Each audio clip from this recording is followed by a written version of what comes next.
எப்படி வெளியேற்றலாம்னு யோசிக்கும். அதுக்கு யூரின், லெட்டின், வேர்வை, சளி, வாந்தி இவ்வளவுதான். இல்ல காதுல வெளிச்சி சீல் மாதிரி வரும், அக்கி வரும். இதெல்லாம் பாத்தீங்கன்னா களியை வெளியேற்றுற டெக்னிக். அந்த கெட்டு போன ரத்தம், நல்ல ரத்தம் எல்லாம் என்னைக்குமே லெட்டின் வழியே யூரின் வழியே வராதுங்க. எப்ப லெட்டின்ல ரத்தம் போகுதோ சந்தோஷப்படும். அந்த மாதிரி வந்தது, இனிமேல் அந்த கெட்ட ரத்தம் வராம இருக்கிறதுக்கு நல்ல பழக்கத்தை பழங்க. யூரின்ல அந்த மாதிரி போகுது, சளி மாதிரி போகுதுன்னா விடுங்க, போய் தீந்து போய் குணமாயிரும். நான் சொல்றது நம்ம டெக்னிக் எல்லாம் எல்லாரும் ஃபாலோ பண்றேன்னு சொல்லிட்டு இருக்கிறேன். நான் இதெல்லாம் ஃபாலோ பண்ணாம போயிட்டு இருக்குங்கிறதுக்காக விட்டுட்டீங்கன்னா அப்புறம் தப்பு போடி பண்ணிட்டு இருப்பீங்க, நோய் வந்துடும். நான் சொல்றது, நான் பேசிட்டு டாபிக்கே ஏற்கனவே நம்ம எல்லா டெக்னிக்கும் நான் கரெக்டா ஃபாலோ பண்றேங்க அப்படின்னு சொல்றவங்களுக்காக பேசிட்டு இருக்கிறேன். அதனால லெட்டின்ல ரத்தம் போனாலோ யூரின் ரத்தம் போனாலோ பயப்படாதீங்க. அப்ப எங்கேயோ யூரினரி ட்ராக்ல, மூத்திரப்பையில, கிட்னி ஏதோ உள்ளுக்குள்ள ஏதோ புண்ணு வந்து ரொம்ப வருஷமா ஆறாம இருந்திருக்கு. அதெல்லாம் ஆறி கெட்டதெல்லாம் தூக்கி வெளியே வீசுது. இருக்கிற வரைக்கும் வரும், அதுக்கப்புறம் வராது. பயப்படாதீங்க. அதை நிறுத்துறதுக்கு எதுவும் டெக்னிக் யூஸ் பண்ணிடாதீங்க. நிறுத்துற டெக்னிக் யூஸ் பண்ணா மறுபடியும் உள்ள போய் தங்கிருமா, எல்லா நோயும் வருமா? கொஞ்சம் யோசிச்சு பாருங்க. கிட்னிக்கு அறிவு இருக்கு, கண்டிப்பா ஒரு ரத்தத்துக்கு வெளியே வீசாது. அதுதான் வேண்டாம், தூக்கி வீசுது, சந்தோஷமா வெட்டுருங்க, கவலைப்படாதீங்க. வயசுக்கும் உயரத்துக்கு தகுந்த மாதிரி வெயிட் இருக்கணும்னு கணக்கு இருக்கு இல்லைங்களா? அது எவ்வளவு இருக்கணும்னு கேட்கறாங்க. அப்படியெல்லாம் தேவையில்லை, தயவு செய்து பார்க்காதீங்க, வேஸ்ட். எப்படின்னா, உங்க எலும்பு இரும்பு மாதிரி ஸ்ட்ராங்கா இருந்துச்சுன்னா இந்த ஹைட்டுக்கு இவ்வளவு வெயிட்னு சொல்றாங்க இல்லையா, அதோட 3 மடங்கு இருக்கும். அதுக்கு பேர் நோயா? உங்க எலும்பு இரும்பு மாதிரி இருக்கு, அவ்வளவு ஸ்ட்ராங் ஆயிடுச்சு. அப்ப வெயிட் அதிகமா இருக்கிறீங்க, ஏன் பயப்படணும்? புரிஞ்சுக்குங்க. உடம்புக்கு ஹைட்டுக்கு ஏற்ற வெயிட் கீட் எல்லாம் பார்க்காதீங்க. நம்ம உடம்புக்கு தெரியும், நம்ம டெக்னிக் எல்லாம் ஃபாலோ பண்றீங்க. குண்டா இருக்கிற நீங்க இயற்கையா ஒல்லியாயிருவீங்க, ஒல்லியா இருந்தா குண்டாயிருவீங்க. உடம்புக்கு தெரியும். தயவு செய்து நாம ஒரு கணக்கு வச்சுட்டு பார்க்க வேண்டாம். கண்டிப்பா உடம்புக்கு தெரியும், இப்ப எவ்வளவு ஹைட் வேணும், எவ்வளவு வெயிட் வேணும் தெரியும். அது பார்த்துக்கும். இயற்கையா விட்டுட்டீங்கன்னா சந்தோஷமா இருப்பீங்க. பல பேர் என்ன பண்றாங்க, இதை போய் செக் பண்ணி பார்த்துட்டு அப்புறம் தான் நோய் வருது. நான் அதிகமா இருக்கேன் இப்படி நினைச்சாவே நோய் தானே. இதை கம்மி பண்றதுக்கு ஒரு நேரம் சாப்பிடறது இல்லை, என்னமோ வித்து வாக்கிங் போறது, என்னமோ பண்ணிட்டு இருக்கீங்க. அதை பார்த்ததுல இருந்தா நோய். பார்க்கறது வரைக்கும் நல்லா இருந்தீங்க. அதே மாதிரி வெயிட் பார்த்துருவாங்க, நீங்க வெயிட் கம்மியா இருக்கீங்க, உங்க ஹைட் கம்மியா இருக்குன்னு. கம்மியா இருக்கீங்கன்னு சொன்னாதான் நோய். பிரபுதேவா பாருங்க, இந்த டான்ஸ் மாஸ்டர் எல்லாம் பாருங்க, ஆரம்பத்துல ஒல்லியா இருப்பாங்க, எல்லா டான்ஸும் பண்ணுவாங்க. யோகா பண்றவங்க, ஜிம்னாஸ்டிக் பண்றவங்க எல்லாம் பாருங்க ஒல்லியா இருப்பாங்க, அவ்வளவு ஸ்ட்ராங்கா இருப்பாங்க. பிரச்சனை ஒல்லியா இருக்கீங்களா, குண்டா இருக்கீங்களா, வெயிட்ல கணக்கு இல்லை, ஆரோக்கியமா இருக்கீங்களா கணக்கு. அதனால தயவு செய்து அதை பார்த்து ஏமாறாதீங்க. நம்ம சொன்ன மாதிரிலாம் செய்யுங்க. உங்க உடம்புக்கு எவ்வளவு வெயிட் வேணுமோ அதுவே பார்த்துக்கும். ஒல்லியா இருந்தா குண்டு பண்ணும், குண்டா இருந்தா ஒல்லி பண்ணும். விட்டுருங்க, உடம்புகிட்ட விட்டுருங்க. நீங்க எதுவும் பார்க்காதீங்க. இதை பார்த்தீங்கன்னா மனசு கஷ்டம், மனசு கஷ்டப்பட்டுச்சுன்னா உடம்புல நோய் வரும். புதுசா ஒண்ணு, ஆண்களுக்கு பெண் இடுப்பு இவ்வளவு சைஸ் இருக்கணும், பெண்களுக்கு இடுப்பு சைஸ் இருக்கணும்னு எழுதிட்டு இருக்கிறாங்க. அதை அளந்து பார்த்துட்டு இருக்காங்க. பல இடத்துல அளந்து பார்த்துட்டு இதை கம்மி பண்ணணும், அதிகம் பண்ணணும்னு. யோசிச்சு பாருங்க, இதெல்லாம் ஒரு கணக்கா? அது என்னமோ இருந்துட்டு போகுது. ஆரோக்கியமா இருக்கிறீங்களா? என்ன பண்ண போறீங்க? அதை தெரிஞ்சு என்ன பண்ண போறீங்க? பார்த்துட்டு வருத்தம் தான் வருது. புரிஞ்சுங்களா? சக்கரை நார்மலா இருக்குன்னு பாக்குறீங்க, பிபி நார்மல் பாக்குறீங்க, ஹைட் பாக்குறீங்க, வெயிட் பாக்குறீங்க, எல்லாம் பாக்குறீங்க. ஆனா நோயோட தான் இருக்கிறீங்க. இதனால எந்த சைடு எஃபெக்ட் இல்லை, பர்மிஷன் வாங்கியிருக்கிறாங்க. அது தப்பு. அது ரெண்டாவது விஷயம். சைடு எஃபெக்ட் வரும். இந்த மாத்திரை உள்ள போய் உடம்புல என்ன பண்றதுன்னு ஒரு ஆராய்ச்சி, இதை வச்சு ஒரு ரிப்போர்ட், இதுக்கு பர்மிஷன் வாங்கிடுறாங்க. ஆனா என்னைக்குமே யாரும் எந்த ஒரு மருந்து மாத்திரை கம்பெனியும் நான் கொடுக்குற இந்த மாதிரியும் வேற கம்பெனி கொடுக்குற அந்த மாதிரியும், அதாவது தைராய்டுக்கும் பிபிக்கும் ஆஸ்துமாவுக்கும் 3 மாத்திரையை ஒன்னா சாப்பிட்டா ஒரு உடம்புக்குள்ள என்ன பண்ணுதுங்கிறது யாரு இது வரைக்கும் ஆராய்ச்சி பண்ணல. தெரியுங்களா? இது 3 கெமிக்கல் உள்ள போனா அதுக்கு பேர் தான் நோய். டெஸ்ட் டியூப்ல ஒரு பொருளை போட்டா ஒரு ரியாக்ஷன் கொடுக்கும், 4 பொருளை போட்டு 4 ரியாக்ஷன் கொடுக்குமா? எப்ப சக்கரை, ஆஸ்மா, பிபிக்கு 3க்கு மாத்திரை சாப்பிடுறீங்களோ இது போய் கல்லீரட்டு வேலை வாங்கும், அது போய் வேற வேலை வாங்கும். இப்படி ஒரு உறுப்பு போய் 4 மருந்து போய் 4 வேலையை செய்ய சொன்னா உறுப்பு கெட்டு போகுமா போகாதா? கிட்னி கெட்டு போகுமா போகாதா? ஹோமியோபதி கான்செப்ட கேட்டு பாருங்க. சிங்கிள் டோஸ் தான் கொடுக்கணும், 2 டோஸ் கொடுக்க கூடாது. ஹோமியோபதியில அருமையான கான்செப்ட் அது. ஒரு நோய்க்கு ஒரு மருந்து சாப்பிட்டா பரவாயில்ல, நான் சொல்றது சாப்பிடக்கூடாது, பரவாயில்ல. யாரு ஒருத்தங்க 4 நோய்க்கு 4 மாத்திரை சாப்பிடல, அதுவே விஷம். ஆராய்ச்சி பண்ணி பாருங்க. இது வரைக்கும் யாரும் அந்த ஆராய்ச்சி பண்ணல, அதை செஞ்சு பாருங்க, எவ்வளவு விஷமா வேலை செய்யுதுன்னு புரிஞ்சுக்கலாம். பல பேருக்கு மலச்சிக்கல் தீர்றதுக்கு என்ன பண்றதுன்னு கேட்டிருக்காங்க. நம்ம டெக்னிக் ஃபாலோ பண்ணவே குணமாயிரும். இருந்தாலும் சில டெக்னிக் இருக்கு. நைட்டு தூங்கும் போது சாப்பிட்டதுக்கு அப்புறம் குடிக்கிற தண்ணி லேசா சூடு பண்ணி குடிச்சுக்கணும். லேசா கொதிக்க கூடாது. உடம்புல உஷ்ணம் இல்லைன்னா தான் மலச்சிக்கல் இருக்கும். நைட்டு சாப்பிட்டதுக்கு அப்புறமா அரை மணி நேரம் கழிச்சு லேசா சூடு பண்ண தண்ணி குடிச்சிட்டு படுத்துட்டீங்கன்னா அந்த சூடு உங்களுக்கு மலச்சிக்கலை குணப்படுத்தும். அப்படி இல்லைன்னா சிம்பிள் டெக்னிக் இருக்கு. காலைல எந்திரிச்ச உடனே 10க்கு 10 ரூம்ல 10க்கு 10 10 அடிக்கு 10 அடி ஒரு இடத்துல ஒரு 8ஆம் நம்பர் போட்டுருங்க. 2 சொம்பு தண்ணி குடிச்சிருங்க. 8ஆம் நம்பர் நடந்து போகும். 10 நிமிஷம் நடந்தீங்கன்னா லெட்டின் வரும், போயிட்டு போயிடலாம். 5 நிமிஷம் நடந்தா போதும். வீட்டுக்குள்ள 8ஆம் நம்பர் மாதிரி இந்த 2 வீலர் லைசன்ஸ் வாங்குறதுக்கெல்லாம் 8 போடும். அந்த மாதிரி நீங்க என்ன பண்ணீங்க, உங்களுக்கு லைசன்ஸ் வாங்கிக்கிறீங்க, லெட்டின் போறதுக்கு லைசன்ஸ் 8 போட்டுட்டு நடந்து பாருங்க. இது ஒரு மிகப்பெரிய எக்ஸசைஸ், அருமையா இருக்கும். பாக்குறதுக்கு ரொம்ப சிம்பிளா இருக்கும். ஒரு நாள் செஞ்சு பாருங்க, மலச்சிக்கலே இருக்காது. இதை மட்டும் காலையில பண்ணிட்டீங்கன்னா மலச்சிக்கல் இல்லைன்னா உடம்பு அவ்வளவு ஆரோக்கியமா இருக்கும். உயிர் பிரியும் போது பால் ஊத்துறாங்க இல்லைங்களா, ஒருத்தர் கடைசியா சாக போது என்ன பண்றாங்க, பால் ஊத்துனா உயிர் போயிடும் சொல்லி பால் ஊத்தி கொலை பண்ணுறாங்க. ஆனா உண்மையில அது கிடையாது தெரியுங்களா. உயிர் போற நிலைமையில ஒருத்தர் இருந்தா தேங்காய் பால் கொடுத்தா உயிரை பொழைச்சு வைக்க முடியும்னு அந்த காலத்துல வச்சிருந்தாங்க. தேங்காய் பாலை விட்டுட்டு இந்த பாலை கொடுத்து கொலை பண்ணிட்டு இருக்காங்க. உயிர் போற நேரத்துல தேங்காய் இருக்கு இல்லைங்களா, தேங்காய் துருவி எடுத்து கையில புழிஞ்சு வெறும் சக்கையே இல்லாம பியூர் தேங்காய் பால், நிறைய தேங்காய்ல இருந்து கொஞ்சம் எடுக்கப்பட்ட பாலை அந்த நேரத்துல ஊத்தி பாருங்க, அவர் எதிர்த்து உட்கார்ந்து. தேங்காய் பால் உயிரை காப்பாத்துற மருந்து. தண்ணியை கொதிக்க வச்சு குடிக்கலாம்னு சொல்றீங்களே, இந்த சுனாமி எல்லாம் வரும் பொழுதெல்லாம் என்ன பண்றதுன்னு கேட்கறேன். நான் என்ன சொல்றேன், அந்த நேரத்துல மட்டும் தான் கொதிக்க வச்சு குடிக்கணும்.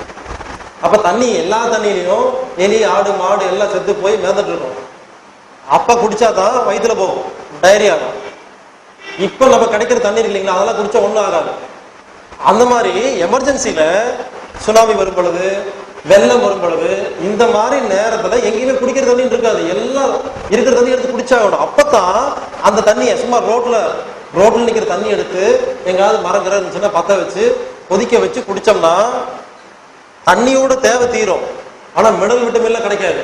உயிரை காப்பாத்துறதுக்கு என்ன பண்றது, அப்பதான் கொதிக்க வச்சு குடிக்கணும். இப்ப நீங்க சும்மா வீட்டுல வர டேப்ல வர தண்ணி எல்லாம் கொதிக்க வச்சு குடிக்க கூடாது. மருத்துவர்கள் எதை சொன்னாலும் ஒத்துக்குவாங்க, இது ஒன்றை மட்டும் சொன்னா ஒத்துக்கவே மாட்டாங்க. ஏன்னா அவ்வளவு படிச்சுட்டாங்க.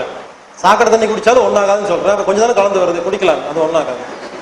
பிரச்சனை தண்ணியில் இல்லைங்க. நம்ம என்ன பண்றோம்னா தண்ணியை பார்த்து பயப்படுறோம், காத்தை பார்த்து பயப்படுறோம், பொல்யூஷனை பார்த்து பயப்படுறோம், இதை பார்த்து பயப்பட்டு இருக்கோம், பழங்களை பார்த்து பயப்படுறோம், கெமிக்கலை பார்த்து பயப்படுறோம்.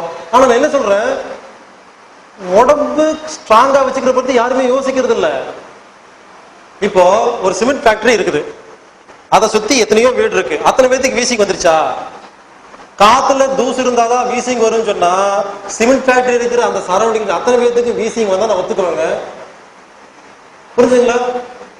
பிரச்சனை அது இல்ல, யாருடைய நுரையீரல கெப்பாசிட்டியில வீசிங் வரும்.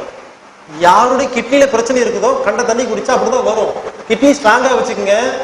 சாக்கடை தண்ணி குடிச்சாலும் கிட்னி என்ன பண்ணும், நல்ல பொருளை உள்ள போடும், கெட்ட பொருளை வெளியே போடும்.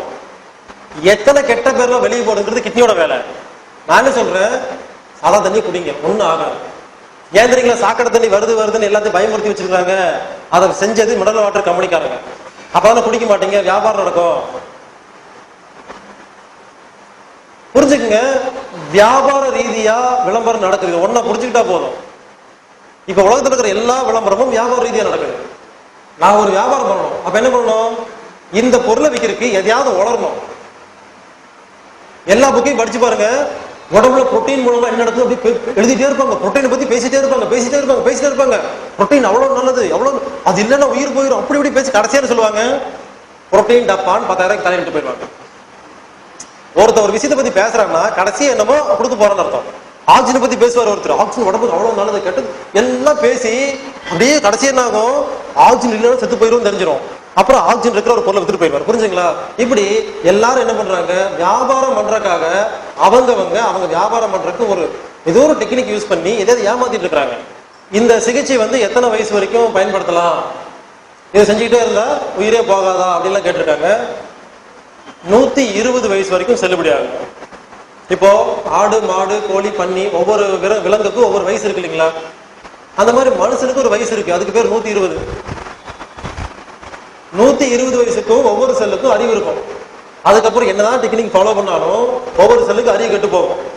அறிவு கெட்டு போனதுக்கு அப்புறம் ஒன்றும் பண்ண முடியாது. வேணா ஒரு பூஸ்டர் போட்டு 150, 200 போய்க்கலாம், அது உங்க விருப்பம். ஆனா இன்னைக்கு இப்ப இருக்கிற காலத்துல 120ங்கிறது ஒரு ஸ்டாண்டர்ட். அதனால 80 வயசு 90 வயசு ஆனாலும் பயப்படாதீங்க, டெக்னிக் ஃபாலோ பண்ணுங்க, கண்டிப்பா உங்களுக்கு குணமாகும். சரவாங்கி இருக்கிறவங்க, மூட்டு வலி இருக்கிறவங்க என்னைக்காவது போயிருப்பீங்க, என்ன பண்ணிருப்பாங்க? இதை புடிங்க சரியா போன்னு சொல்லி கொடுத்துருப்பாங்க. உடனே என்ன பண்றாங்க? 30 மாசம் இதுவே பிடிச்சி நோய் பெருசு பண்ணிக்குவாங்க. சொல்லிட்டாங்க இது பிடிச்சா நோய் குணமாயிருக்கும். சரி 30 வருஷமா நோய் இருந்தது இல்ல சொல்லிட்டு 40-50 நாள் குடிச்சிட்டு இருப்பாங்க. அப்ப என்ன ஆகும்? காத்து வெளியே போயிருமா? அப்ப காத்து கம்மியாச்சுன்னா நோய் வருமா? அதனால புரிஞ்சுக்குங்க, முத்திரைகளை நோய் இருக்கும்போது மட்டும்தான் பயன்படுத்தணும். ரிலீஸ் ஆச்சுன்னா இதை மட்டும் தான் பயன்படுத்தணும். இதுக்கு மட்டும் தான் எங்க லிமிடேஷன் கிடையாது. இதை புரிஞ்சுக்கிட்டீங்கன்னா என்ன வேணா. கண்ணாடி போட்டா ஏன் கண்ணு பவர் கம்மியாகுதுன்னா, கண்ணாடி போட்டுட்டு நீங்க கண்ணுல பார்வையை பார்க்கும்போது என்ன தெரியுங்களா, கண்ணாடி வரைக்கும் போக்கஸ் போகும், அதுக்கப்புறம் போகாது. இப்ப நான் பாக்குறேன், அவரை பாக்குறேன், இங்க பாக்குறேன், இது வரைக்கும் போகுது. வானத்தை பார்க்க நட்சத்திரம் வரைக்கும் போகுதுங்களா? அப்போ வருங்க, ஒரு செகண்ட்ல நட்சத்திரம் வரைக்கும் ஜூம் பண்ற என் கண்ணு அடுத்த செகண்ட் ஜூம் பண்ணுது 2 அடி, எத்தனை அடி? அப்போ ஒவ்வொரு செகண்ட் கண்ணு என்ன பண்ணுன்னா ஜூம் பண்ணிட்டே இருக்கும். அப்பதான் இயற்கையா கண்ணு ஆரோக்கியமா இருக்கும். கண்ணாடி மாட்டுறீங்களோ இந்த கண்ணு பவர் என்ன, கண்ணாடி வரைக்கும் ஜூம் பண்ணும், அதுக்கப்புறம் ஜூமே பண்ணாது. சொல்லுவாங்க கண்ணாடி கழட்டிடாதீங்க, கண்ணுல நோய் வந்துருப்பாங்க. கண்ணாடி மாட்டினாதான் நோய் வரும். கண்ணாடி கழட்டிட்டு பாக்கெட்ல வச்சுக்கோங்க, சாதாரணமா இருங்க, போக்கஸ் பண்ணுங்க, பெரிய இதோ இல்லையோ போக்கஸ் பண்ணுங்க. எப்போ வேற வழியே இல்ல, பஸ் நம்பர் தெரியல, கண்ணாடி மாட்டியே ஆகணும்னு ஒரு நிலைமை வரும்போது மட்டும் எடுத்து மாட்டுங்க. பஸ் நம்பர் பார்த்தோன்னா காட்டி மாட்டி வச்சுக்கோங்க. படிக்கும்போது கண்ணு தெரியலையா, படிக்கும்போது மட்டும் மாட்டுங்க, மற்ற நேரத்தில் கழட்டி வைங்க. எவ்வளவு நேரம் கழட்டி வைக்கிறீங்களோ அவ்வளவு சீக்கிரம் கண்ணு குணமாயிரும். அதுக்கு சின்ன ஒரு முத்திரை இருக்கு, அதுக்கு பேரு அகோச்சரி முத்திரைன்னு பேரு. உங்க 2 கண்ணால உங்க மூக்கோட நுனியை பார்க்கணும். 2 கண்ணால மூக்கோட நுனியை பாருங்க. முதல்ல இந்த பக்கம் போகும், அந்த பக்கம் போகும் ஒரு 2-3 நாளைக்கு. அப்புறம் நிக்கும் பாருங்க, ஒரு பிரமிடு மாதிரி, ஒரு கூமாச்சி மாதிரி முக்கோணமா தெரியும். 2 கண்ணால மூக்கோட நுனியை பார்த்து பாருங்க. கண்ணாடி கழட்டிட்டு பார்த்துட்டே இருந்தீங்கன்னா கண்ணு பவர் மறுபடியும் வந்துருங்க. ஒரு நாளைக்கு 5 நிமிஷம் இல்ல 10 நிமிஷம் தான் டைம். டெய்லி 10 நிமிஷம் கண்ணுக்கு ஒதுக்குங்க. கண்ணாடி முடிஞ்ச வரைக்கும் கழட்டுங்க. கண்டிப்பா சீக்கிரமா கண்ணாடி பவர் கம்மியாயிட்டே வரும். 1 மாசத்துக்கு ஒரு தடவை கண்ணாடியை மாத்துங்க, பவர் கம்மி பண்ணி மாத்துங்க, செக் பண்ணி ஒரு 6 மாசத்துல கண்ணாடி மொத்தமா நீங்க கழட்டிடலாம். அடுத்தது தைராய்டு நோய்க்கு எக்ஸ்ட்ரா டெக்னிக் ஏதாவது இருந்தா சொல்லுங்கன்னு கேட்டாங்க. ஏற்கனவே பார்த்தோம், தைராய்டுங்கிறது தைராய்டு சுரப்பி சம்பந்தப்பட்டது இல்ல, அது கால்சியம் சம்பந்தப்பட்டது. கால்சியம் சம்பந்தப்பட்டதும் இல்ல, நம்ம உடம்புல 120 அப்படிங்கிற ஒரு ஹார்மோன் இருக்கு. 120 டிஹைட்ரோ கால்சிபரல் அப்படிங்கிற ஒரு சுரப்பி.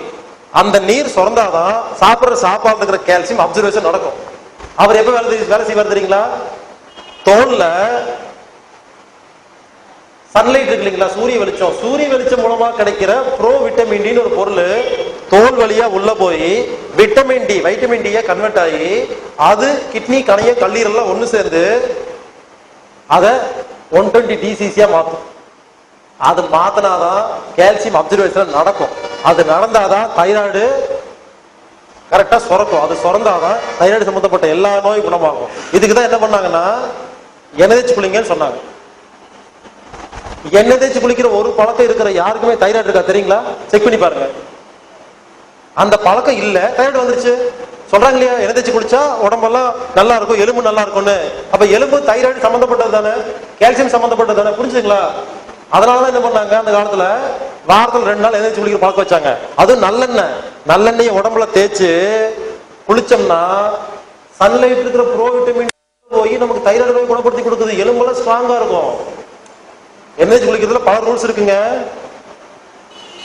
அமாவாசை குளிக்கக்கூடாது, பௌர்ணமி அன்னைக்கு குளிக்கக்கூடாது, ஞாயிற்றுக்கிழமை குளிக்கக்கூடாது, திங்கக்கிழமை குளிக்கக்கூடாது, வியாழக்கிழமை குளிக்கக்கூடாது, பிறந்த நாளையும் குளிக்கூடாது, மாச பிறப்பு குளிக்கூடாது.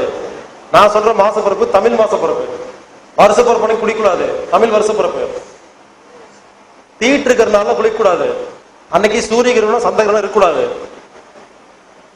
சூரியன் உதிச்சதுக்கு அப்புறம் தான் குளிக்கணும். சூரிய உதிக்காதப்ப காலைல 5 மணிக்கு எந்திரிச்சு யாரும் எண்ணெய் தேய்ச்சி குளிக்கூடாது. குளிக்கிறதே சூரிய வெளிச்சதுக்காக தான். அப்போ காலைல ஒரு 7 மணிக்கு மேல சூரிய வந்ததுக்கு அப்புறம் தான் குளிக்கணும். அன்னைக்கு சுடுதண்ணீர் தான் குளிக்கணும், பசங்க குளிக்கூடாது. பகல்ல தூங்கக்கூடாது. அன்னைக்கு குடும்பம் நடத்தக்கூடாது. இளநீ சாப்பிடக்கூடாது, பழைய சாப்பாடு சாப்பிடக்கூடாது, பகல்ல தூங்கக்கூடாது. இதெல்லாம் இவ்வளவு ரூல்ஸ் இருக்கு அதுல. அதனாலதான் குளிக்காம போட்டுட்டீங்களா? அதாவது ஒண்ணு இல்லைங்க, நான் சொன்னதுல என்ன தெரியுங்களா, எண்ணெய் தேய்ச்சி குளிச்சா குளிர்ச்சி. நான் சொல்றதெல்லாம் குளிர்ச்சி, அவ்வளவுதான். குடும்ப நடத்தலாம் குளிர்ச்சி, பழைய சாப்பாடு சாப்பிட்டா குளிர்ச்சி, அமாவாசை பௌர்ணமி குளிர், இந்த மாதிரி ஒவ்வொன்றுக்கும் பாத்தீங்கன்னா சந்திரன் இருக்கிறனால திங்கிழமை, சூரியன் ஞாயிற்று, இந்த மாதிரி எல்லாமே ஒரு குளிர்ச்சியும் இன்னொரு குளிர்ச்சியும் ஒண்ணு சேர்ந்தா ஜன்னி வந்துடும். அதுக்காக வேண்டாம். நாங்க இந்த கான்செப்ட் புரிஞ்சுட்டு நீங்க நான் சொல்றதை ஞாபகம் வச்சுக்க வேண்டாம். மொத்தமா புரிஞ்சுக்க வேண்டியது, குளிர்ச்சியும் குளிர்ச்சியும் சேரக்கூடாது. என்னைக்காவது காலையில எண்ணெய் தேய்ச்சி குளிச்சுட்டு யாராவது வீட்டுல படுத்து 1 மணி நேரம் தூங்கி பாருங்களேன், 2 மாசத்துக்கு நோயோடு இருப்பீங்க. ஒண்ணுமே முடியாது. ஏன்னா குளிச்சு குளிச்சு ஒண்ணு சேரும். இவ்வளவுதான். இது ஞாபகம் வச்சுக்கோங்க. குளிச்சியும் குளிச்சியும் ஒண்ணு சேரக்கூடாது, ஞாபகம் வச்சுட்டா போதும். ஆனா தீபாவளி அன்னைக்கு மட்டும் சூரிய உதிக்கிறதுக்கு முன்னால எண்ணெய் தேய்ச்சி குளிக்கலாம். வருஷத்துல ஒரு நாள் மட்டும் அந்த சூரியன் இருக்கிற பவர் அந்த குறிப்பிட்ட டைம்ல கிடைக்குதுன்னு சொல்லி என்ன பண்ணிட்டாங்க, இது எல்லாம் சொன்னா இவருக்கு புரியாதுன்னு சொல்லி நரகாசுரன் செத்து போயிட்டான் அப்படி இப்படின்னு கதையெல்லாம் கட்டி குளிக்க வைக்கிறதுக்காக ஏமாத்திட்டு இருக்காங்க. நாம என்ன பண்றோம், அதை மட்டும் விட்டுட்டு பட்டு புடவை எடுக்கிறோம், பலகாரம் வாங்கி சாப்பிடுறோம், பட்டாசு வெடிக்கிறோம். குளிக்கிறது மட்டும் இல்ல, அன்னைக்கு மட்டும் சூரிய உதிக்கிறதுனால குளிக்கணும் கண்டுபிடிச்சிருக்காங்க. அந்த ஒரு குறிப்பிட்ட நாள்ல பிரம்ம முகூர்த்தத்துல குளிச்சா உடம்புக்கு தேவையான எல்லா சக்தியும் கிடைக்குது, எண்ணெய் தேய்ச்சி குளிச்சான்னு கண்டுபிடிச்சு குளிக்கிறதுக்காக உற்பத்தி பண்ணப்பட்ட ஒரு திருவிழா தான் தீபாவளி. கடவுள் உடம்பு கொடுத்திருக்காரு, அதுலயே வலி கொடுக்கணும். இப்போ இந்த இடத்துல ஓங்கி அடிச்சா வலிக்குதுங்களா? அப்ப வலின்னா என்ன? ஒரு உறுப்புல ஒரு சதையில ஒரு பிரச்சனை, அது தன்னை தீர்த்துக்கிட்டு இருக்குதா வலி, வேற ஒண்ணும் கிடையாது. ஒரு இரும்பு எடுத்து மூட்டில் அடிச்சா வலிக்குது. அப்ப என்ன அர்த்தம்? வலிங்கிறது அந்த இடம் நோய் வந்துருச்சு, குணமாயிட்டுக்குன்னு அர்த்தம், அவ்வளவுதான். அப்போ அந்த வலியை நிறுத்துறதுக்கு யாரும் எந்த ஒரு ஜிம்னாஸ்டிக் பண்ணக்கூடாது. இப்போ தலை வலிக்குது, என்ன பண்றீங்க? தலை வலிச்சா உடனே தலைவலி குணப்படுத்துறதுக்கு என்ன மருத்துவம்னு யோசிக்கிறீங்க, அதுவே தப்பு. முதல்ல உடம்புக்கு அறிவு இல்ல, தலை வலிச்சா தானே தலை நினைக்கிறீங்க, அது வரைக்கும் நினைக்கிறீங்களா? அப்ப உடம்பு என்ன சொல்ல தெரியுங்களா, தலையில எனக்கு பிரச்சனை அந்த இடத்த நினைச்சா அந்த இடத்துக்கு ரத்த ஓட்டம் பிராணசக்தி அதிகமா போகுது, அவ்வளவுதாங்க. உடம்புல எந்த இடத்த நினைக்கிறோமோ அந்த இடத்துக்கு ரத்த ஓட்டம் பிராணசக்தி போகும். நாம உடம்பு பத்தி கவலைப்படாம வேலை பண்ணிருக்கிறோம். அப்ப தலை வலிக்குது, தலையை நினைச்சா அந்த இடத்துக்கு நிறைய சக்தி போகும், தன்னை குணப்படுத்திக்கும், தலைவலி கொஞ்சம் கொஞ்சமா கம்மியாகி 0 ஆயிரும். அப்ப தலைவலி அதிகமா இருக்குன்னு என்ன அர்த்தம்? நிறைய நினைக்கணும், நிறைய நோய் இருக்குன்னு அர்த்தம், நிறைய குணப்படுத்திட்டு இருக்குன்னு அர்த்தம். நம்ம நினைக்க நினைக்க நினைக்க என்ன ஆகும்? கண்ணை மூடி பாருங்க, படுத்து தலையை நினைச்சு பாருங்க, கொஞ்சம் கொஞ்சமா கம்மியாயிட்டே வருதா? அப்ப என்ன அர்த்தம்? கொஞ்சம் கொஞ்சம் குணமாயிட்டு வருதுன்னு அர்த்தம். நோய் எவ்வளவு, நீங்க இந்த பெயின் கில்லர் சாப்பிடுறீங்கல்ல, இந்த பெயின் கில்லர் என்ன தெரியுமா பண்ணுது? நேரா போய் வலியை மட்டும் தூக்கிடும். அப்ப நோய் எங்க இருக்குல்ல, நீங்க என்ன பண்ணுவீங்க? பெயின் கில்லர் சாப்பிட்டோன்னே தீர்ந்து போச்சு, நீங்க வேற வேலையை பார்ப்பீங்களா? அப்ப அங்க பிராணசக்தி ரத்த ஓட்டம் போகாதா? அந்த நோய் அங்கதானே கிடக்கும். வலி மட்டும் இல்லைன்னா நாமெல்லாம் என்னைக்கோ செத்து போயிருப்போம் தெரியுங்களா? காலில் அடிபட்டா வலிக்குது, அதான திரும்பி பாக்குறோம்.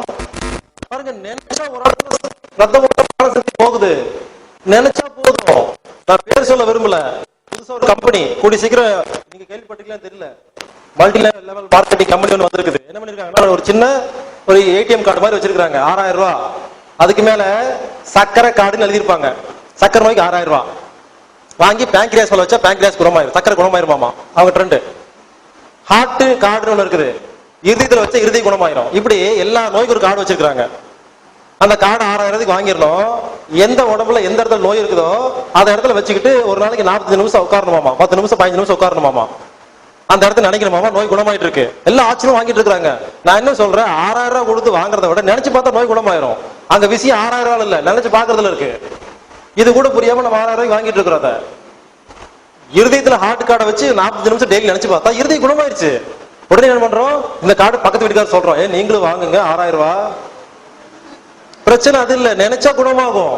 அதனால எப்ப வலி வருதோ நீங்க புரிஞ்சுக்குங்க, வலி தாங்குற வரைக்கும் அமைதி, அந்த வலி குணமாகிற வரைக்கும் கண்ணை மூடி ரெஸ்ட் எடுக்கணும், அவ்வளவுதான். இதுதான் மருத்துவம். எந்த வலி வந்தாலும் சரி, மூட்டு வலி, முழங்கால் வலி, தலைவலி, இடுப்பு வலி, எது வந்தாலும் கண்ணை மூடி பேசாம படுத்துட்டு உடம்பு என் மூட்டு வலியை குணப்படுத்தி கொடுன்னு சொன்னா குணப்படுத்திடும். அந்த இடத்த நினைச்சிட்டு இருக்கணும். நினைக்க நினைக்க வலி கம்மியாயிட்டே வரும். வலி கம்மியாகி தீர்ந்து போச்சுன்னா மறுபடியும் மூட்டு வலி வராது. ஆனா நம்ம என்ன பண்றோம், பெயின் கில்லர் சாப்பிடுறோம். இந்த பெயின் கில்லர் என்ன பண்ணுது, வலியை தூக்கிடுது. இங்க தேஞ்சு போச்சா, 10 முறை பெயின் கில்லர் சாப்பிட்டு மூட்டு வலியை குணப்படுத்துறோம் நினைச்சிட்டு இருக்கிறீங்க. 10வது முறை மூட்டு முடிஞ்சு போச்சுன்னு அர்த்தம். அப்புறம் ஆபரேஷன் பண்ணணும். அதனால நான் பொதுவா சொல்றேங்க, வலிங்கிறது உடம்பு நம்மள குணப்படுத்துறதுக்காக அந்த இடத்துல நினைங்கன்னு சொல்லுது, அவ்வளவுதாங்க. நினைச்சா குணமாயிரும். வேற தாங்கவே முடியல, உயிர் போற மாதிரி வலிக்குதுன்னா ஏதோ எமர்ஜென்சிக்கு வேணா மருந்து மாத்திரம் எடுத்துக்கலாங்க. ஆனா இதை புரிஞ்சுக்கிட்டு எடுத்துக்கங்க. தினமும் இனிமா செய்யலாமா?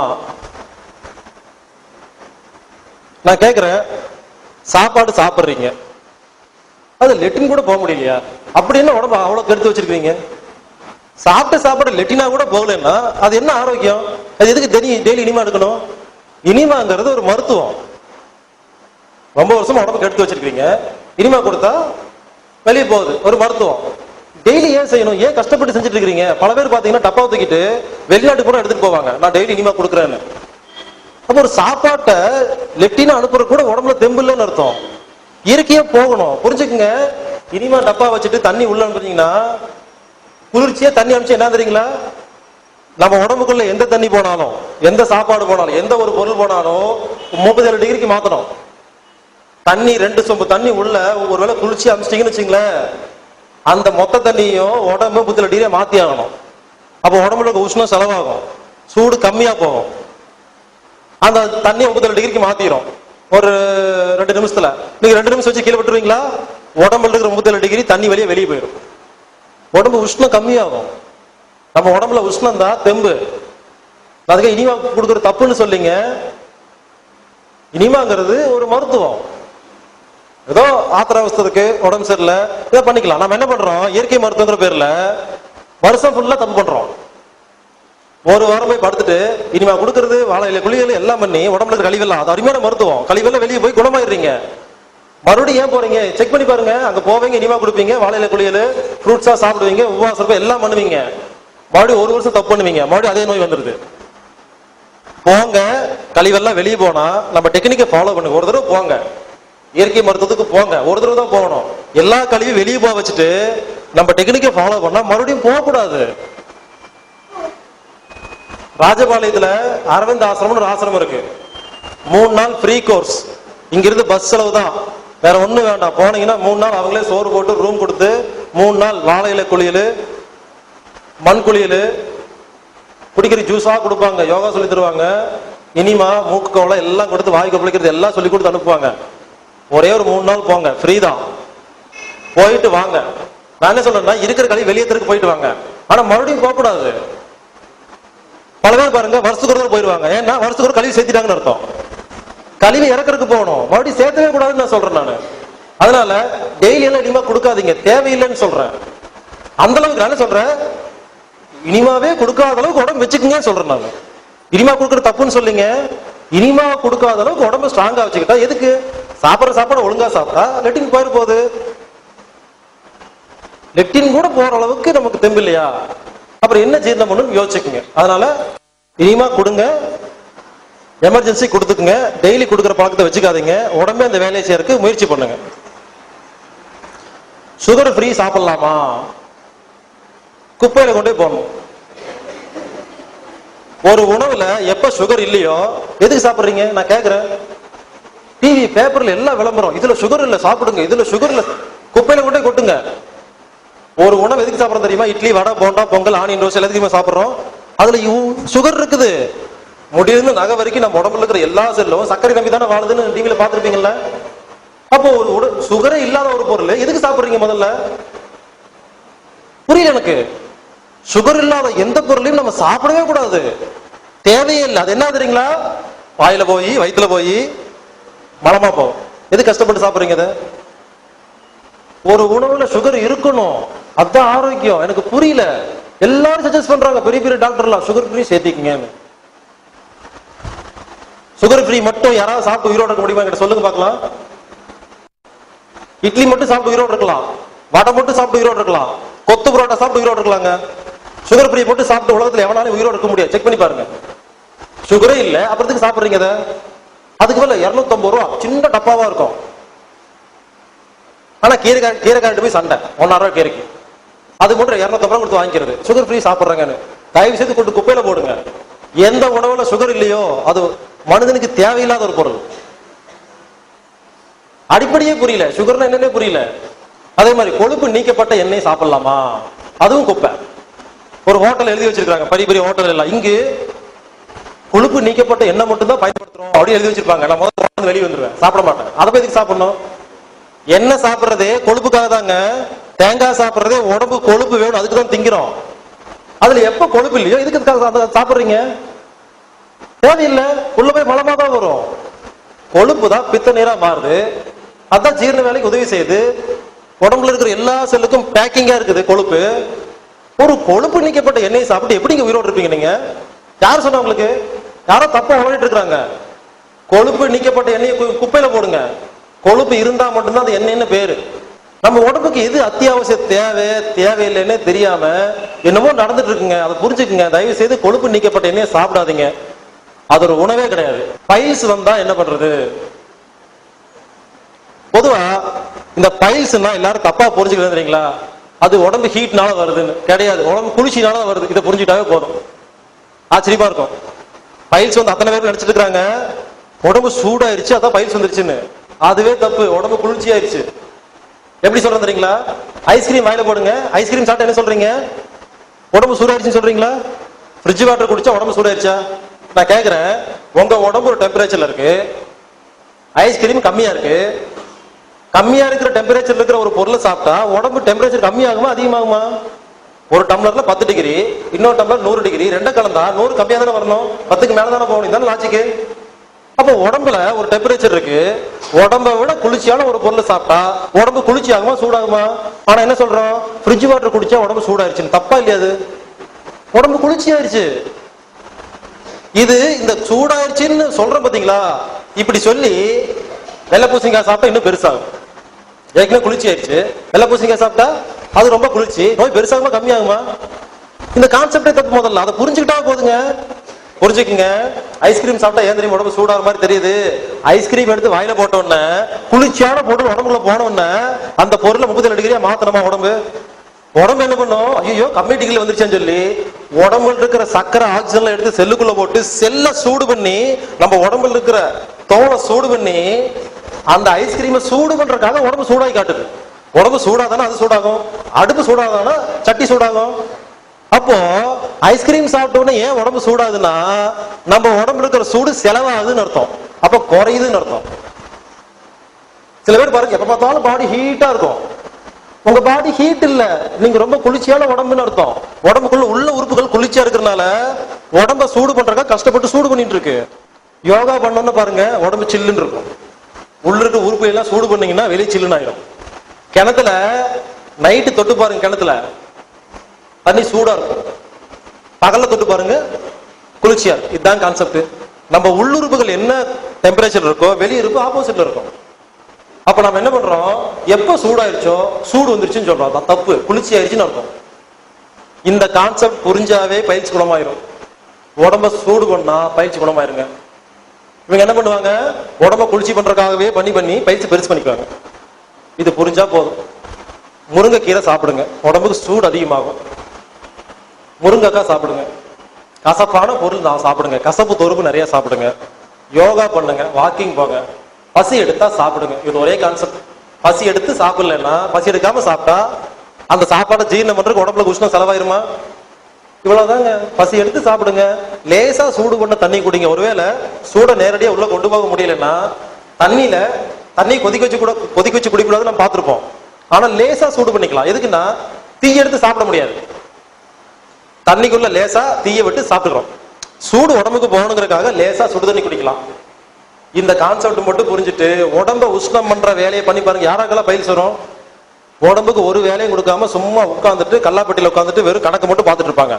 உடம்புக்கு வேலையே தர மாட்டாங்க, எல்லாமே சாப்பிடுவாங்க. அவங்களுக்கு மட்டும் ஒரு செக் பண்ணி பாருங்க, நிறைய சாப்பிடுவாங்க, உடல் உழைப்பு கம்மியா இருக்கும். உடல் உழைப்பு ஒழுங்கா இருக்கிற யாருக்குமே பயில்ஸ் வராது. இது உஷ்ணம் கம்மியா இருக்கிற நோயை தவிர அதிகமா இருக்கிற நோய் இல்ல. இதை புரிஞ்சுக்கிட்டாவே பயில்ஸ் குணப்படுத்திடலாங்க. பிட்ஸ் வந்தா எப்படி குணப்படுத்துறது? வலிப்பு, அதாவது நம்ம உடம்புல நரம்பு இருக்கு இல்லைங்களா, மற்ற செல்லெல்லாம் பக்கம் பக்கமா ஒட்டி ஒட்டி இருக்கும், நரம்பு செல்லு மட்டும் தூரமா இருக்கும். அந்த காலத்துல ராஜா காலத்துல எல்லாம் போர் வந்துச்சுன்னு வச்சுங்களேன், இங்க ஒருத்தர் பெல் அடிப்பான், மணி மண்டபம் கட்டி வச்சிருப்பாங்க. இங்க ஒரு மண்டபம் 10 கிலோமீட்டருக்கு ஒரு மண்டபம் இருக்கும். இவர் பெல் அடிச்சா அவருக்கு அர்த்தம் இருக்கும். எந்த மாதிரி பெல், எவ்வளவு பெல் அடிச்சா என்ன அர்த்தம் வச்சிருப்பான். ஒரு பெல் அடிச்சா போர், 2 பெல் அடிச்சா ராஜா வராது, இந்த மாதிரி கணக்கு வச்சிருப்பாங்க. இவன் டங்குன்னு அடிச்ச உடனே அவன் புரிஞ்சுக்குவான், அவன் டங்குன்னு அடிச்சு அவன் புரிஞ்சுக்குவான். இப்படி பாத்தீங்கன்னா இங்க ராஜா வராருங்கிறது 5 செகண்ட்ல அரை மணிக்கு தெரிஞ்சிடும்.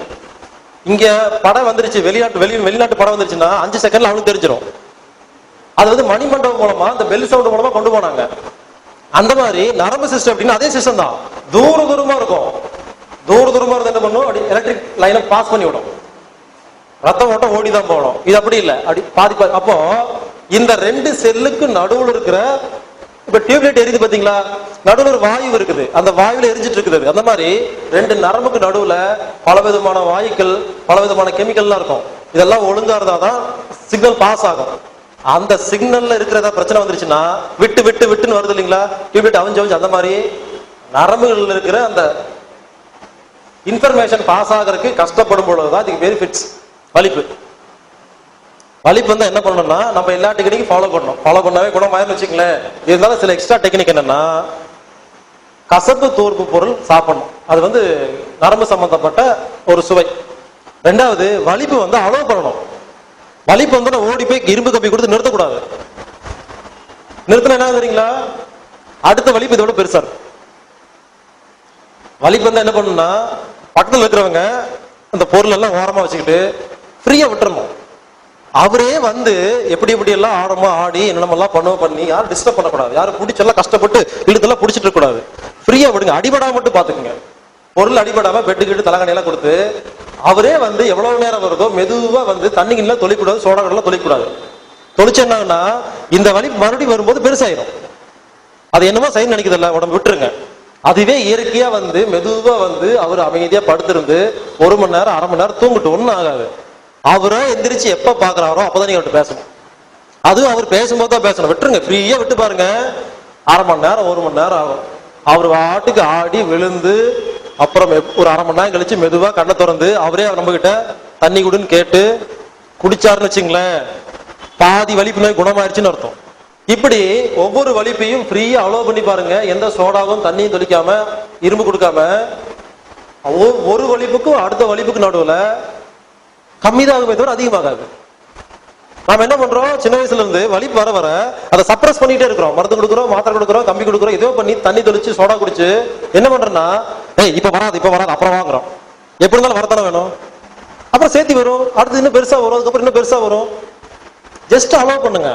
அலோவ் பண்ண இந்த சிஸ்டம் எல்லாம் என்ன ஆகும், ஒவ்வொரு தடவை அலோவ் பண்ணும் பொழுது ஒரு 10% முன்னேற்றம் கிடைக்கும். அது கூட நம்ம டெக்னிக் எல்லாமே ஃபாலோ பண்ணுங்க, அதை மிஸ் பண்ணக்கூடாது. இதையும் செஞ்சு அதையும் செஞ்சு ஒரு யோகாவும் செஞ்சு அக்குபஞ்சரும் போங்க, நல்லதுதான். எல்லாம் சேர்த்திக்கிங்க, அவனு வேண்டான்னு சொல்லல. பேசிக்கா செய்ய வேண்டியது செஞ்சுட்டு அதுக்கப்புறம் எங்க வேணாலும் போங்க. நாம செய்ய வேண்டிய விஷயங்கள் எல்லாம் செய்யாம எதுக்கும் போகாதீங்க. கண்டிப்பா வலிப்பெல்லாம் சுலபமா குணப்படுத்தலாம், அலோவ் பண்ணா போதும். உபவாசம் இருப்பது நல்லதா, விரதம் எல்லாம் இருக்காங்க இல்லையா, நல்லதான்னு கேக்குறாங்க. ரொம்ப ரொம்ப நல்லது. விரதம் இருக்கும்போது என்ன ஆகுன்னா, எப்ப வயிற்றுக்கு ஒண்ணுமே கொடுக்கலையோ அப்பதான் இந்த உடம்பு என்ன பண்ணும், கழிவு நிக்கிற வேலையெல்லாம் பண்ணும், உடம்பு உறுப்புகளை புதுப்பிக்கிற வேலையெல்லாம் பண்ணும். இயற்கை மருத்துவத்துக்கு போனா 4 நாள் சோறு கொடுக்க மாட்டாங்க, தண்ணி மட்டும் கொடுப்பாங்க, எல்லா நோயும் குணமாயிட்டு வரீங்க. என்ன ஒண்ணுமே பண்றது இல்ல, சோத்தை திங்காம இருந்தா நோய் குணமாகுது. அப்ப எந்த அளவுக்கு தின்னுட்டு இருக்கோம் யோசிச்சு பாருங்க. ஒண்ணும் பண்றது இல்ல, அவங்க உள்ள தூக்கி கதவை அடைச்சு வச்சிருவாங்க, சாப்பிடக்கூடாதுமாங்க, பேசக்கூடாதுமாங்க. தண்ணி மட்டும் குடிப்பீங்க, வெளியே வந்து நல்லா இருக்குது, பிரச்சனை புரிஞ்சுங்களா? டெய்லி 1 கிலோ சாப்பிட்றோம், 1/2 கிலோ களி உள்ள தங்குது. இந்த 1/2 கிலோ களி வெளியே போறதுக்கு ட்ரை பண்றதே இல்லை. அங்க போய் வருஷத்துக்கு ஒரு கிளீன் பண்றேன். நான் என்ன சொல்றேன், அங்க போய் உபவாசம் இருக்கிறத விட நான் என்ன சொல்றேன், ஒவ்வொரு நேரமும் உபவாசம் இருங்கன்னு சொல்றேன். ஒரு தடவை சாப்பிட்றீங்களா, பசி எடுத்தாதான் சாப்பிடணும்னு சொன்னா அது விரதம் ஆயிடுச்சா? பசி எடுத்து சாப்பிட்டீங்கன்னா நீங்க உபவாசம் இருக்க வேண்டிய அவசியமே இல்லைன்னு சொல்றாங்க. வாரம் ஃபுல்லா தப்பு பண்ணிட்டு ஒரு நாள் ஏன் விரதம் இருக்கிறீங்க? வாரத்துக்கு ஒரு நாள் விரதம் இருந்தா நல்லதுன்னு சொல்றாங்க. நான் நல்லதான் சொல்றேன், இல்லைன்னு சொல்ல. நான் என்ன சொல்றேன், அந்த விரதம் அதுக்கு ஒரு அட்வான்ஸ் சொல்றேன். நான் வாரம் ஃபுல்லா தப்பு பண்ணிட்டு ஒரு நாள் விரதம் இருந்து களி வெளியேற்றுறதுக்கு ஒவ்வொரு நேரம் விரதம் இருந்தா களி வெளியேற்றலாமா? ஒவ்வொரு நேரம் விரதம் இருக்கணும்.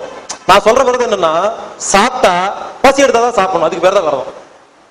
சாப்பிட்றோம், இந்த சாப்பாடு ரத்தமா மாறி கழிவா மாறி எல்லா வேலையும் முடிச்சு வயிறுன்னு சொல்லும், நான் ரெடியா இருக்கிறேன் சோறு கொடுன்னு சொல்றதுக்கு பேர் தான் பசி. பசி எடுத்து சாப்பிட்ற யாருக்கும் விரதம் தேவையே இல்லை. நான் படி சொல்றேங்க, நான் சொல்ற வார்த்தையை புரிஞ்சுக்குங்க. நான் விரதம் இருக்கிறது தப்புன்னு சொல்ல வரல, விரதம் இருக்கிறது நல்லது. அதை விட ஒரு படி மேல பசி எடுத்து சாப்பிட்டா விரதமே தேவையில்லைன்னு சொல்றேன். அலர்ஜி, பல பேருக்கு பல அலர்ஜி. வெயில்ல போன அலர்ஜி, வெயில்ல போகாதீங்க, இதான் மருத்துவம், வெயிலுக்கு போகாதீங்க. சார் திராட்சை சாப்பிட்டா அலர்ஜி, அப்ப சாப்பிடாதீங்க. எவ்வளவு சுலபமா இருக்கு பாருங்க. எஸ்வி சேகர் ஜோக்ல சொல்லுவாரு, உட்கார இடத்துல கட்டி என்ன மருத்துவம்னா தள்ளி உட்காருங்க, வேலை முடிஞ்சது, 50 ரூபாய் ஃபீஸ், ஒரே சந்தோஷமா இருக்கு அவருக்கு.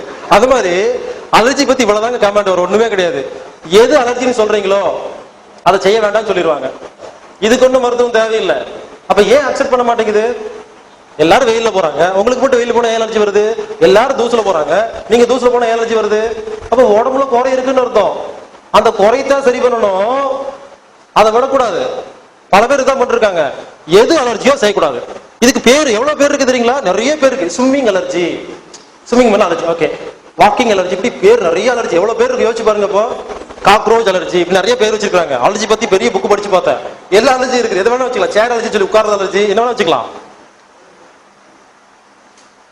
அப்போ நம்ம உடம்புல ஒரு குறை இருக்கு, அதை சரி பண்றதுக்கு தான் முயற்சி பண்ண தெரியும். எனக்கு அலர்ஜிக்கு தயவு செய்து சொல்லாதீங்க. அந்த அலர்ஜி அந்த ஒரு சின்ன விஷயத்தை தாங்காத அளவுக்கு உடம்ப கெடுத்து வச்சிருக்கு. அது எப்பவுமே பாத்தீங்கன்னா, நான் உடம்பே திட்டுவேன், உடம்ப திட்டுங்க குணமாயிரும். உடம்ப திட்டுங்கன்னா நம்ம உடம்பு ஆரோக்கியமா இல்ல, நாம நல்லா இல்ல, நாம நல்லா ஜோசின்னு உடம்பு குணமாயிரும். நாம என்ன பண்றோம், காத்தை பார்த்து தப்பு சொல்றோம், கர்ப்பாம்பூச்சி பார்த்து தப்பு சொல்லிட்டு இருக்கிறோம். அப்ப என்ன, அது உடம்பு கெட்டு போயிட்டு இருக்கு. அதனால அலர்ஜி வந்ததுதான் நீங்க யோசிக்க வேண்டியது, நம்ம உடம்புல ஏதோ குறை இருக்குன்னு சொல்லி நம்ம டெக்னிக்கெல்லாம் ஃபாலோ பண்ணுங்க. உங்களுக்கு என்ன அலர்ஜியோ சரியா போயிடும். செக் பண்ணி பாருங்க. பயந்தே சில பேர் சில விஷயம் செய்யாம இருப்பீங்க. ரொம்ப வருஷமா அலர்ஜி இருக்கும் ஒரு குறிப்பிட்ட விஷயத்துல. பால் சாப்பிட்டா அலர்ஜி, சாப்பிடாமே இருப்பீங்க. இல்ல ஏதோ ஒரு புளிப்பு சாப்பிட்டா அலர்ஜின்னு வச்சிருப்பாங்க, சாப்பிடாமே இருப்பாங்க. இப்படி சாப்பிடாம இருந்து அந்த சைக்காலஜிக்கலா பயந்துருப்பீங்க. ஒரு தடவை கையை இப்படி தூக்கும் போது வலிக்கும், இங்க பிடிச்சிக்கும், அப்படியே கை வச்சுக்கிட்டே நடந்துட்டே இருப்பீங்க. 10 நாளுக்கு அப்புறம் சரியா போயிடும். நாம என்ன பண்ணுவோம், ஒரு வேளை தூக்கினா வலிக்கும் சொல்லி தூக்காமே இருப்பீங்க, அப்புறம் அப்படியே ஆயிரும். அந்த மாதிரி நாம ஒரு விஷயத்துக்கு ஒரு 4 நாள் 5 நாள் பிரச்சனை வந்திருக்கும், ஏதோ பிரச்சனை, அது அப்படியே என்ன பண்ணுவோம், நான் அதை சாப்பிட்டா ஒத்துக்காது அப்படின்னு பிக்ஸ் பண்ணிக்குவீங்க. அவ்வளவு சைக்காலஜிக்கல் அலர்ஜி இது.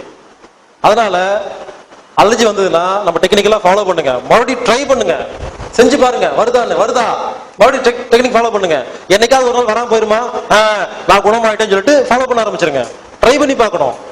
நம்ம ட்ரை பண்றதே இல்லை. கேட்ட சில பேர் இல்ல, நான் 20 வருஷமா ஒரு பொருளை தொட்டதே இல்லாம. அப்ப 20 வருஷமா நீங்க சைக்காலஜிக்கலா அலர்ஜியில் இருக்கிறீங்க.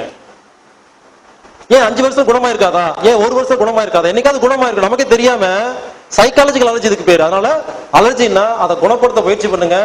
நீங்க முயற்சி பண்ணதான் குணமாகும். ஒரு தடவை பழகிட்டீங்கன்னா அப்புறம் பழகிடும். காலை 9 இருந்து 11 மணி வரைக்கும் மண்ணீரில் வேலை செய்யற நேரம், இந்த நேரத்துல சாப்பிடாதீங்கன்னு சில பேர் சொல்லியிருப்பாங்க. அது தவறான கான்செப்ட். எப்படி சொல்றேன்னா, காலைல 5 இருந்து 7 பெருங்குடல் வேலை செய்யற நேரம், நுரையீரல் வேலை செய்யற நேரம். 7 இருந்து 9 இறைப்பை வேலை செய்யற நேரம். 9 இருந்து 11 மண்ணில். இப்படி நிறைய கணக்கு இருக்கு. ஒவ்வொரு 2.5 மணி நேரமும் ஒரு உறுப்பு வேலை செய்யுதுன்னு சொல்றாங்க. காலையில 9 இருந்து 11 மட்டும் சாப்பிடாதீங்க, அந்த பொருள் ஜீரணமாகாது, விஷமாகும்னு சொல்லிட்டு இருப்பாங்க அக்கு பஞ்சர்ல. இது என்ன பிரச்சனைனா, நான் கேட்கிற கேள்வி என்னன்னா, 9 இருந்து 11 மண்ணீரல் வேலை செய்யற இடத்துல சாப்பிடக்கூடாதுன்னு